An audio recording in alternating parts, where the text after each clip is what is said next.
বিয়ে হচ্ছে হোক না, চাঁদের সঙ্গে ছবি তুলতে গিয়ে ভিডিও অন হয়ে গেছে। ঠিক আছে, আসছি ছবি তুলে।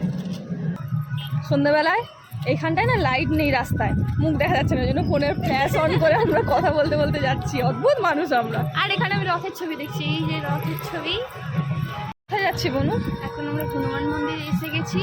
আসলে এখানেই আসতে চাইছিলাম কারণ হনুমান মন্দিরে আজকে ভীষণ বড় করে পুজো হচ্ছে। তাই ভাবলাম চলো সামনেই যখন মন্দির একটু দেখে আসি। হ্যাঁ, সেই জন্য আমরা এলাম হনুমান মন্দির, এখন পুজো হচ্ছে, দেখতে যাব। চলো তোমাদেরও ঘুরে দেখাবো একবার। আমাদের গ্রামের হনুমানজির মন্দির, এর আগে আমি কখনো মন্দিরে যাইনি।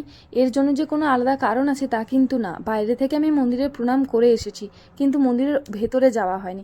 যাই হোক, আজকে তোমাদের মন্দিরটাও শেয়ার করবো আর মন্দিরের ভেতরেও আমি যাব। তোমরা দেখে জানাও মন্দিরটা কেমন হয়েছে।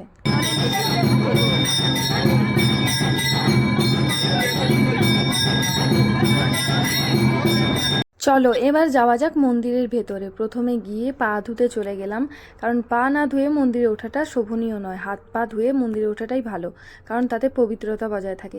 আর আমাদের এই হনুমানজির মন্দিরে প্রত্যেকদিন সকালে আর সন্ধ্যাবেলায় এইভাবেই পুজো হয়। কেউ না কেউ প্রত্যেকদিন পুজো দিয়েই থাকে।